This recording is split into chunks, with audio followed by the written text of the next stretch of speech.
I froze in the hallway, the key suspended in midair, my understanding unable to catch up. My apartment door was covered in an expanding mass of yellow foam. The hardened substance had spread like cancer, bulging out from the doorframe. The keyhole had completely disappeared. "What is this?" The words escaped in a trembling whisper. When I touched the hard surface with my fingertips, it returned a cold, inorganic sensation. I opened the security app on my smartphone. Rewinding today's footage to 2:17 p.m., I saw a man in a black leather jacket and designer sunglasses. He held a can of construction foam, wearing a satisfied smile as he aimed the nozzle at my keyhole. Chase. My brother. My smartphone vibrated. A message had arrived. "Hey sis, how's the door situation? You should have thought more carefully before cutting us off." The hallway began to spin. I leaned against the wall, feeling reality crumble as I listened to my heartbeat pounding against my ribs. This was retaliation. The events from 3 days ago at the dinner table came flooding back vividly. 3 days earlier, I straightened my navy dress as I parked in front of my parents' modest ranch-style home.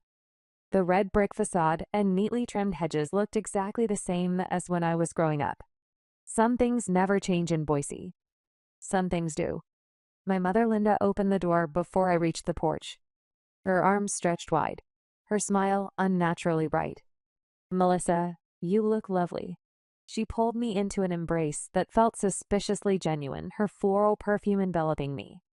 After 5 years of minimal contact, suddenly a dinner invitation because they missed me. Warning signals raced across my skin. "Hi, Mom." I returned the hug but held myself slightly back. My father George appeared in the entryway. His silver hair was freshly trimmed. "There she is." His eyes immediately drifted to Brooke Barrett standing in the living room.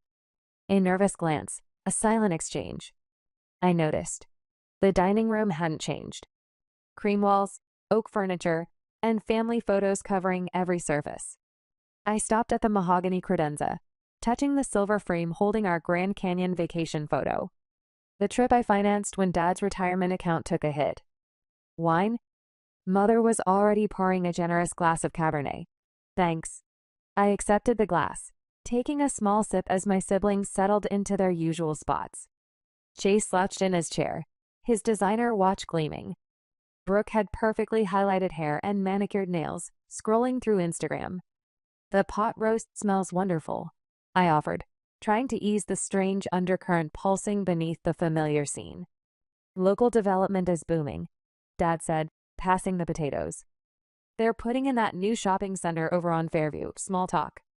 The currency of people avoiding what they really want to say. Chase took a large bite, talking through it. "My new album is finally taking off. The producer thinks we might get some serious streaming numbers this time." The same producer who received $12,000 of my money for the last breakthrough that never materialized. "That's great," I murmured. Brooke didn't even look up from her phone, thumb scrolling through images of European cafes and designer handbags. A lifestyle her part-time job at the boutique couldn't possibly fund. "The lighting is perfect," she said to no one in particular, angling her phone to show a cafe in Paris she visited last spring on my dime. The room felt charged, as if everyone was waiting for something. Mom refilled wine glasses that weren't empty. Dad cleared his throat twice. Chase checked his watch. Choreographed. Rehearsed. I cut a piece of pot roast. The knife scraped against the plate with a sound that made my mother wince. Dad set down his fork deliberately, cleared his throat a third time. "Here it comes. Melissa, we've been meaning to talk to you about something important." My stomach tightened. The room shifted, narrowing to the serious expressions across the table. "We finalized the will," Mom announced, her voice carrying the practiced evenness of a prepared speech. She dabbed her lips with a napkin, avoiding my eyes. "The house, the cabin, everything. It's all going to Chase and Brooke." The pot roast turned to ash in my mouth. I set my fork down carefully. "I see." 10 years of memories flooded back like a deluge. I was 28, just getting Barrett commercial design off the ground. The phone rang late on a Tuesday night. Dad's panicked voice explaining they were underwater on the mortgage. The emergency family meeting in this very dining room. The relief on their faces when I promised to help. just until things stabilized. Chase hugged me so hard I couldn't breathe. "Mel, you're saving us." Brooke wiped away tears. "I don't know what we'd do without you." My small business success had suddenly made me the family bank. It never stopped. Chase's music career was always just one more investment away from success. $20,000 for studio time, equipment, the tour van that never left the driveway, Brooke's tearful pleas for tuition. Just enough to finish the semester. She promised 3 different majors, 3 different last times. The cabin renovations that were supposed to be a family project somehow became my project alone. My checkbook, my responsibility. Holiday gatherings where envelopes of cash were accepted with casual thanks, as if I were simply passing the salt. Being pulled back from those memories to reality, Mother leaned forward, her well-rehearsed explanation flowing smoothly. "You don't need it, Melissa. You're stable. Your siblings need a foundation." Chase didn't even try to hide his smirk from across the table. Brooke finally put down her phone and shrugged. "It's not like you can't afford your own place anyway."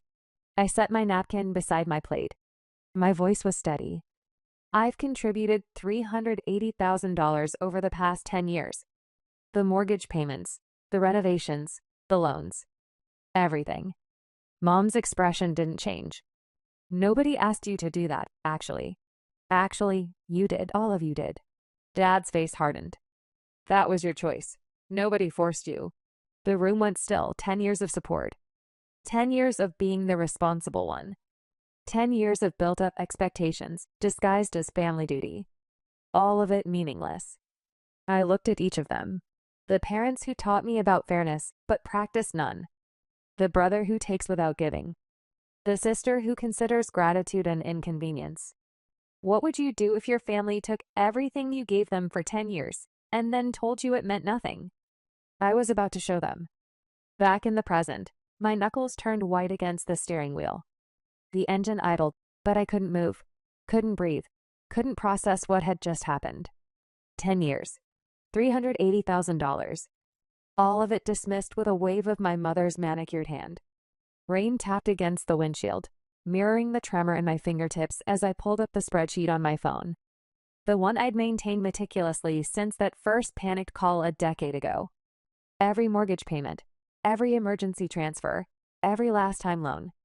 The numbers blurred as tears threatened, but I blinked them back. Crying wouldn't change what happened in that dining room. I scrolled through the endless entries. June 2015, $12,000 for Chase's studio time. August 2017, $8,500 for Brooke's final semester of her second degree attempt. April 2020, $35,000 for cabin repairs. My throat tightened. The cabin where I hadn't spent a single weekend in 3 years. I tapped through to Chase's Instagram profile where sunset photos from last month leaped off the screen. The familiar deck railing, the lake view I paid to preserve. But it wasn't the cabin that made my stomach lurch. The location tag, Cabo San Lucas. The same week he texted asking for $5,000 to finish the album. My fingers moved automatically, finding Brooke's profile next. Her latest post from yesterday showcased a Gucci handbag I recognized from their fall collection. Caption: "Treat yourself." Timestamp: 2 days after her tearful call about being a little short on rent. I'd been played. Not occasionally, not accidentally. Systematically, for years. A text notification interrupted my scrolling. Hank, the cabin caretaker. "Miss Barrett, just wanted to let you know your brother had quite a party here last weekend.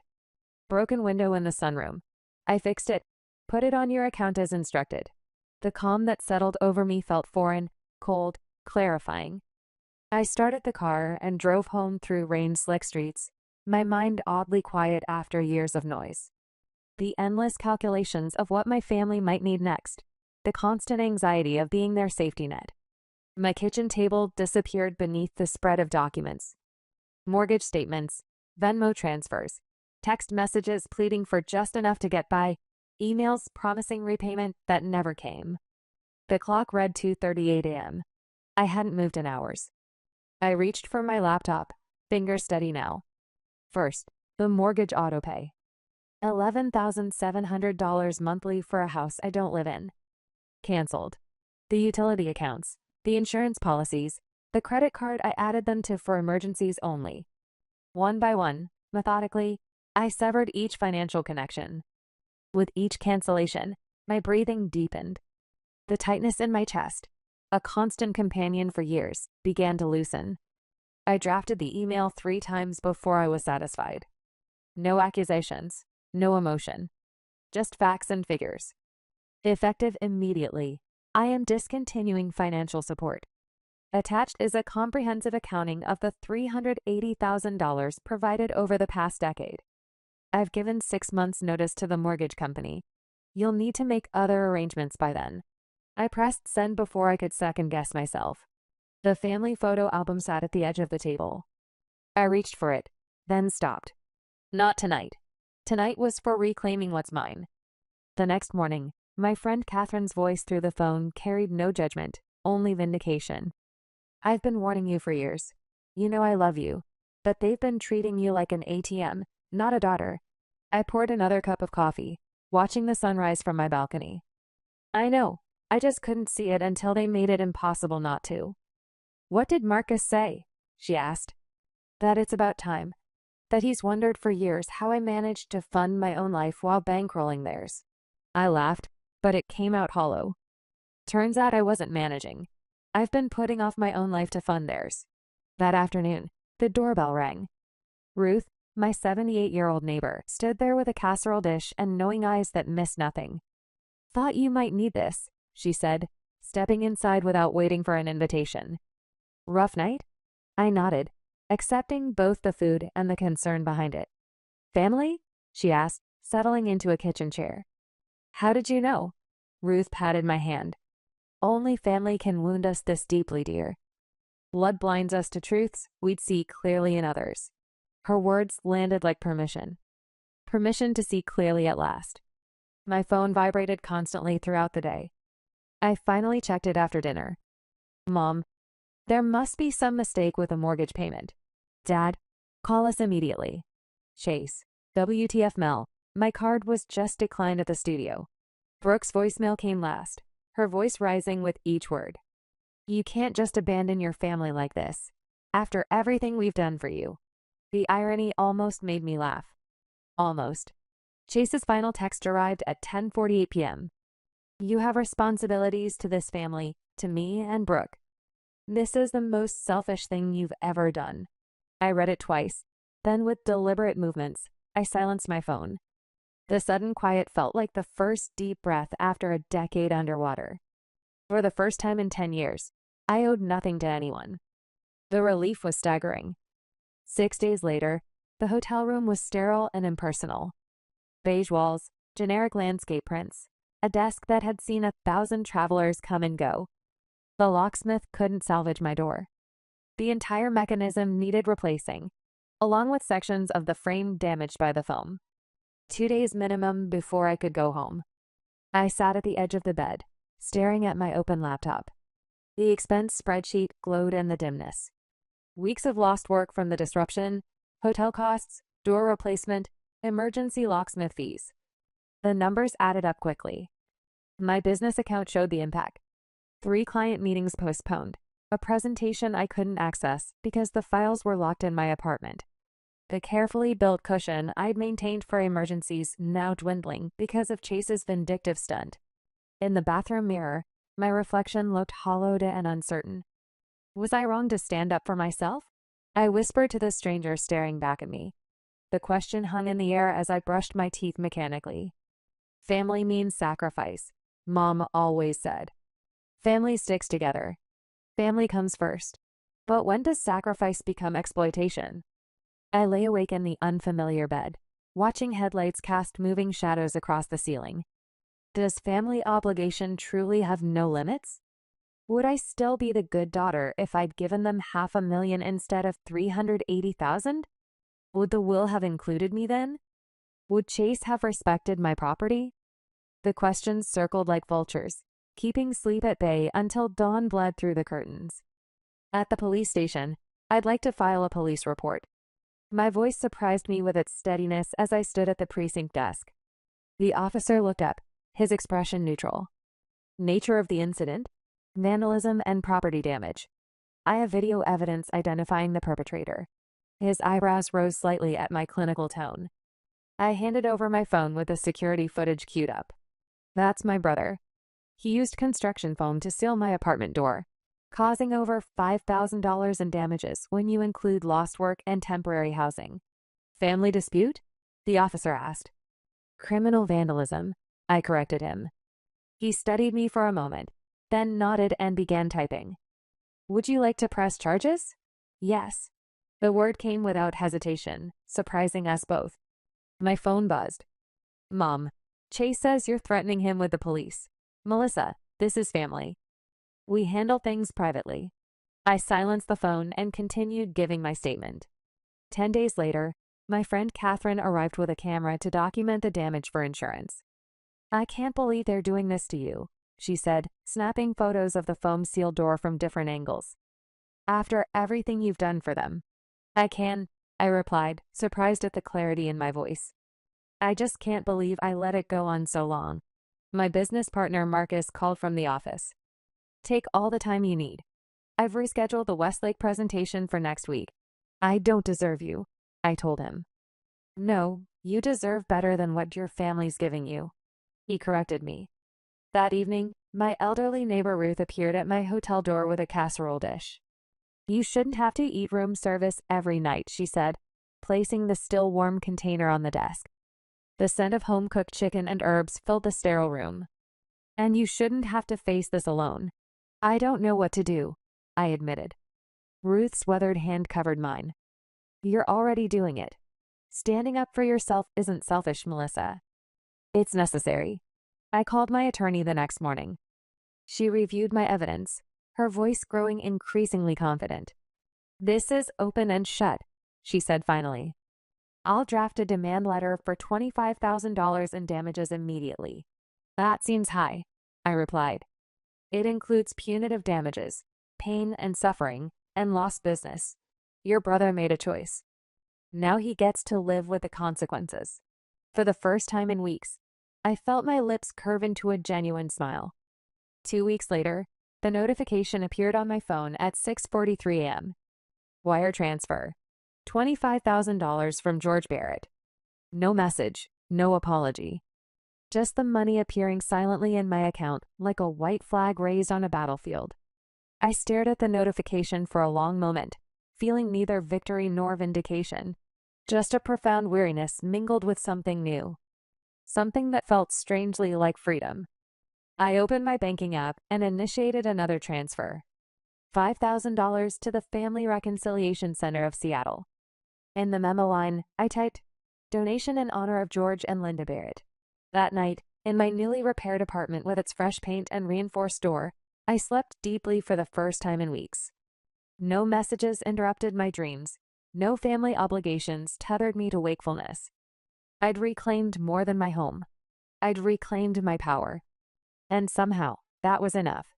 3 months later, my phone buzzed for the 17th time today.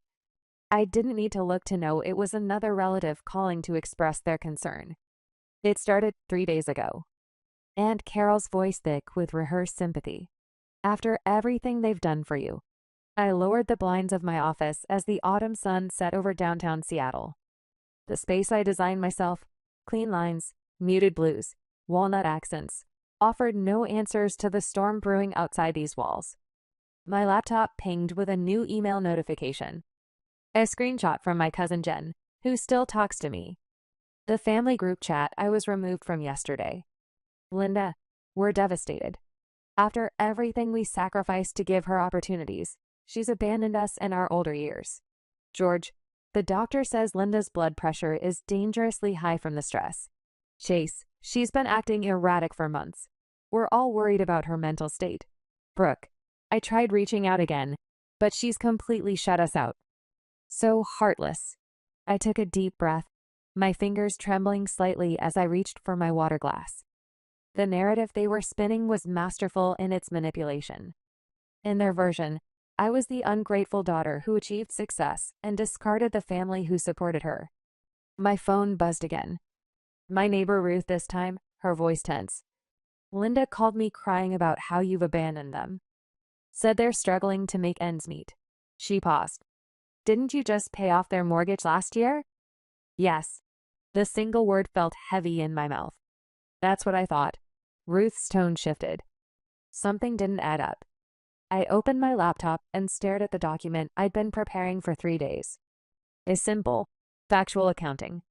No accusations. No emotional language. Just 10 years of financial support laid bare in black and white. My business partner Marcus appeared in my doorway, concern etched across his face. You don't have to do this, you know. I do, actually. I straightened my shoulders. The truth deserves as much airtime as the lies. I hit post before I could reconsider. One statement on my rarely used Facebook page. Family is complicated. Numbers are not. $380,000 over 10 years. That's not abandonment, that's the end of exploitation. Attached, a clean, professional spreadsheet detailing every major payment. Mortgage payments, Chase's recording equipment, Brooke's third attempt at college, the cabin renovations, medical bills, car payments. Everything. No commentary. Just facts. I closed my laptop and drove home in silence, the weight between my shoulder blades finally beginning to lift. The calls started coming by midweek. Different calls this time. I had no idea. My father's cousin Jim said, George told everyone you just decided to cut them off out of nowhere. My friend Catherine sat across from me at my kitchen island, scrolling through her phone. Brooks lost about 300 followers since yesterday. People are connecting the dots about her Paris trip. I never wanted this, I whispered. You didn't create this, Catherine reminded me. You just stopped hiding it. My neighbor Ruth called again. Your mother started at the diner today, waiting tables. The information wasn't delivered with satisfaction, just as a fact. Your father's working weekends at Anderson's Hardware. I should feel something. Guilt, perhaps. Instead, I felt a strange, hollow peace. Actions have consequences. Even family actions.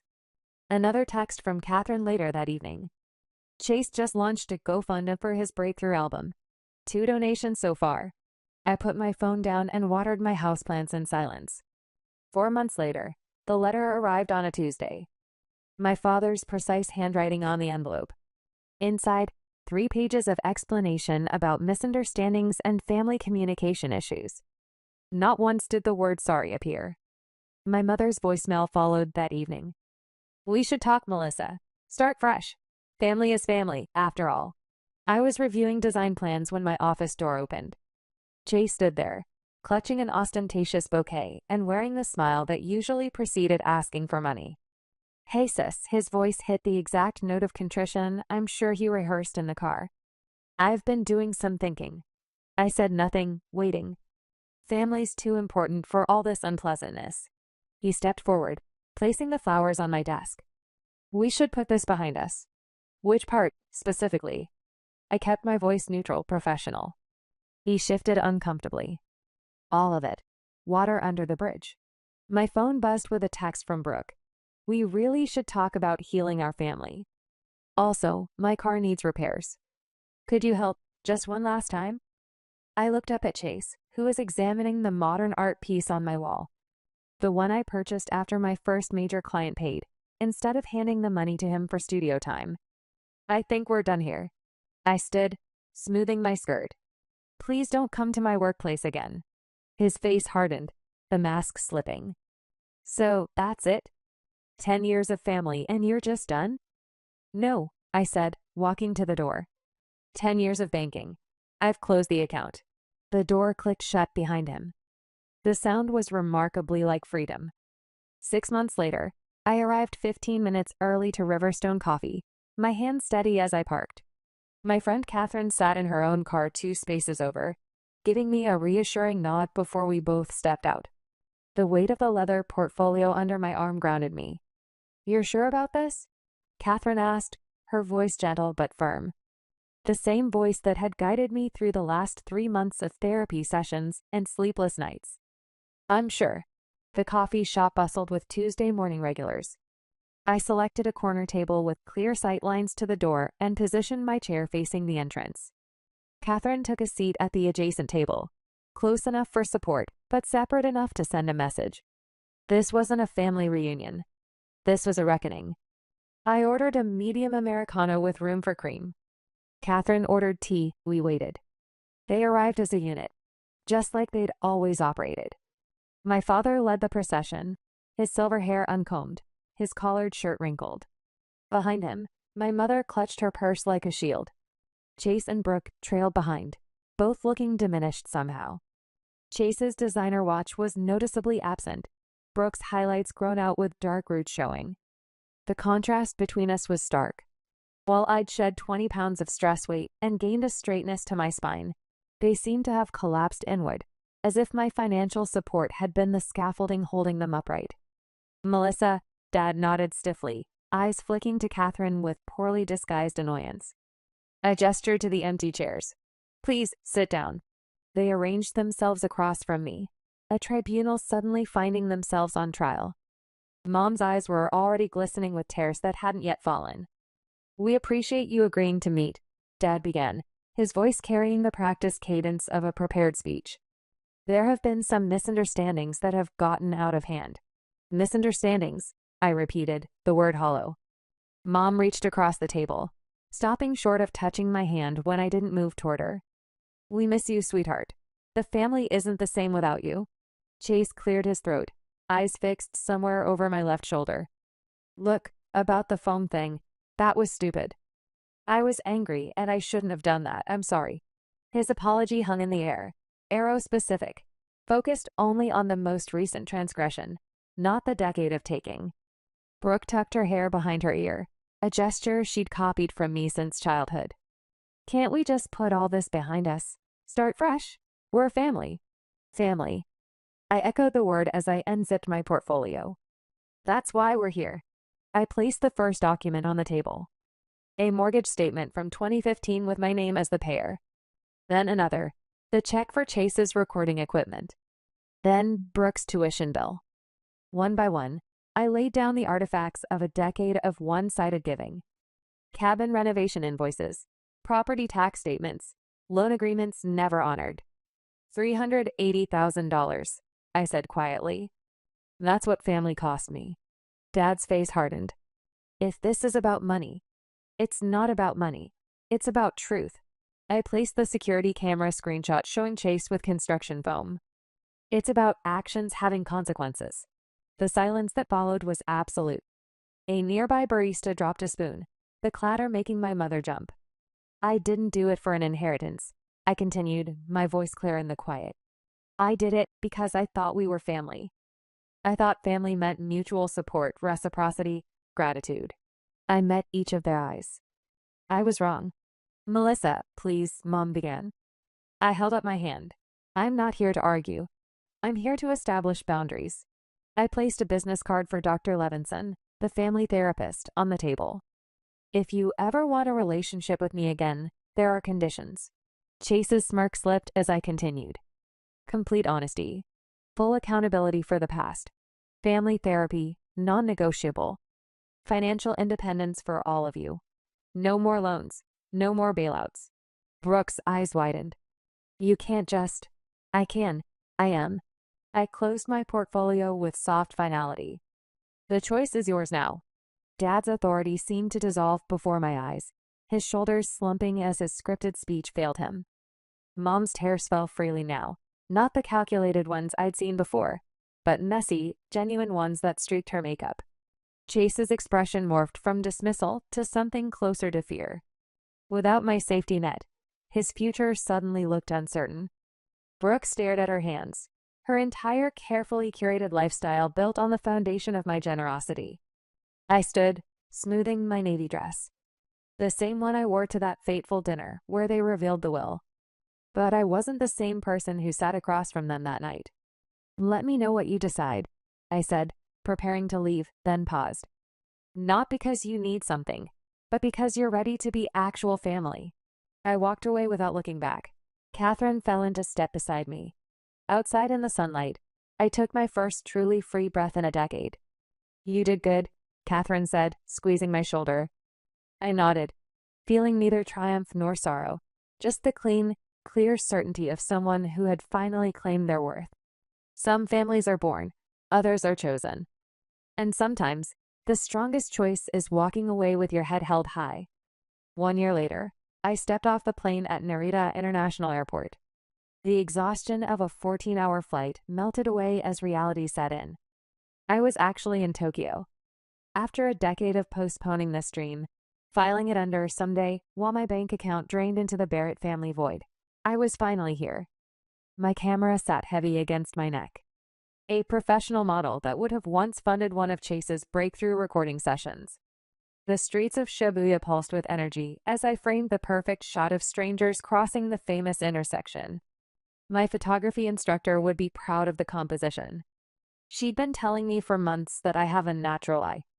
It's strange how validating praise feels when it's earned rather than extracted. "You look happy," read the text from my friend Catherine when I sent her the photo. She was right. I was happy. After finishing a week-long stay in Japan and returning home, it had been 1 year since I walked away from that dinner table.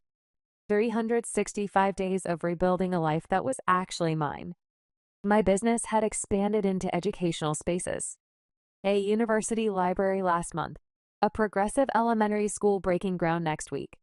The irony wasn't lost on me that I was designing spaces for knowledge while finally becoming educated about my own worth. Back home, my condo overlooked Lake Washington. Modest but beautiful, with oversized windows that flooded the space with light. No sprawling mortgage, no cabin maintenance fees, no monthly subsidies draining my accounts. Just peace. Mine. My therapist called it restoration of self. Twice monthly sessions had helped me understand how my childhood as the responsible one had primed me for exploitation. The journal stacked on my nightstand chronicled the journey from raw anger to quiet acceptance. The guilt still flickered occasionally, like a weak bulb threatening to die, but it no longer consumed me. Mother was waitressing at the Bluebird Diner. Their Facebook posts about simple pleasures reeked of forced contentment.